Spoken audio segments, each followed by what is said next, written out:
This is English shorthand dictation number 197 and the dictation speed is 120 words per minute. Ready? Start.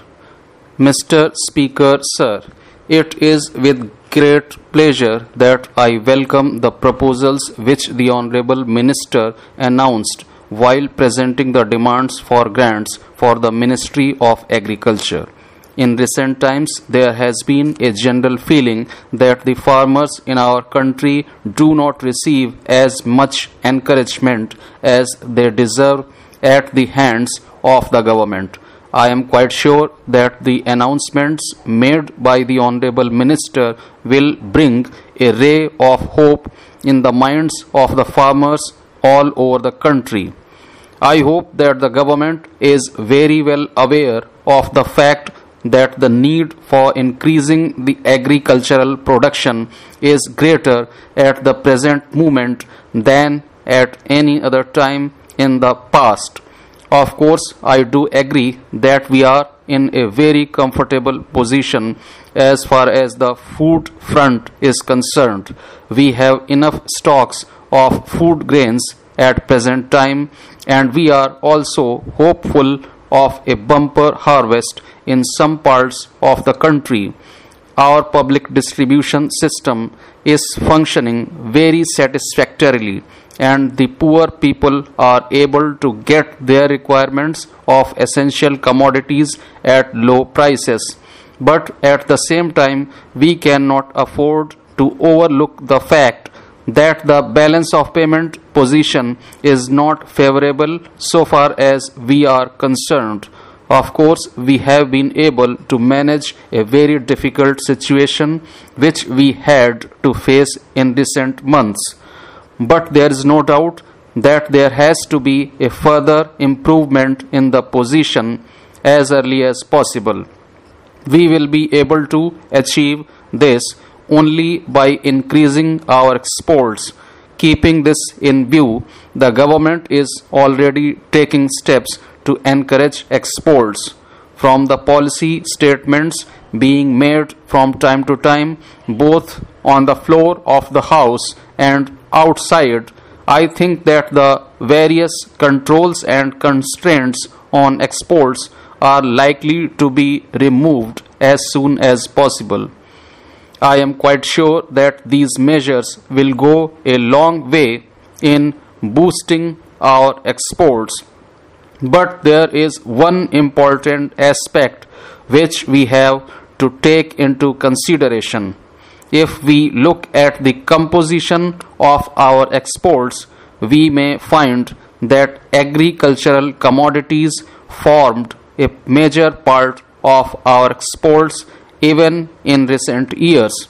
Now, if we decide to adopt a more liberal policy in the matter of exports, we can only expect a further increase in the quantities of food grains and other agricultural products exported to other countries.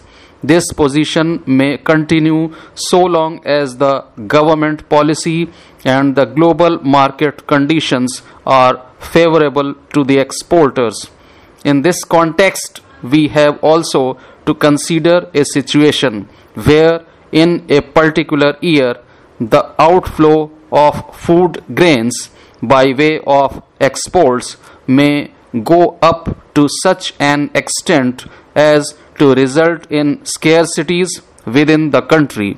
I think that such a situation may lead to consequences which may not be to our liking. First of all, the prices in the open market may go up. Secondly, the government may have to incur heavy expenditure in the form of subsidies for the purpose of maintaining the public distribution system. Therefore, there is every necessity for our agricultural production to keep pace with the possible increase in our exports. Sir, I wish to make only one suggestion in this regard, in addition to the suggestions made by my honorable friends on this side of the House. In spite of all our efforts over the past several years, we still see vast tracts of land lying waste.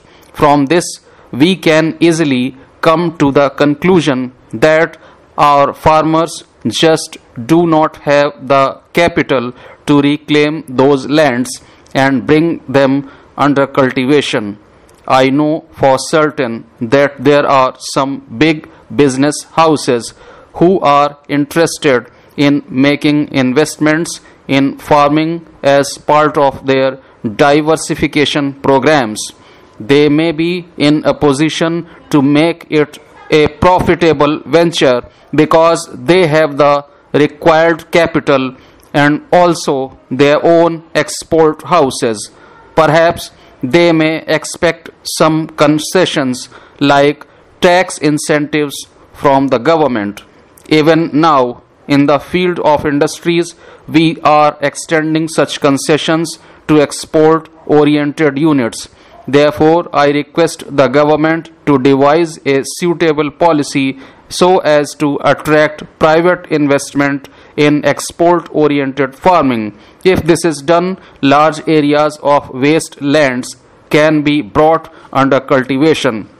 At the same time, our exports of farm products will go up without any loss to the domestic requirements.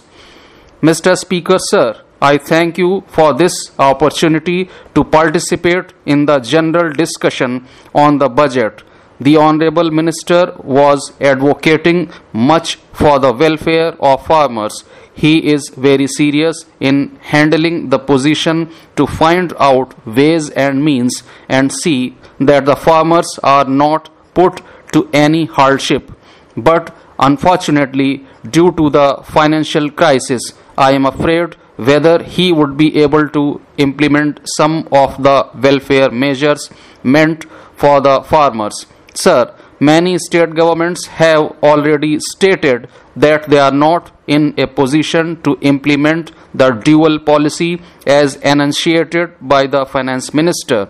They are saying that it is very difficult to implement it. There is every possibility of misuse of fertilizer, and also the funds meant for it may not be used properly.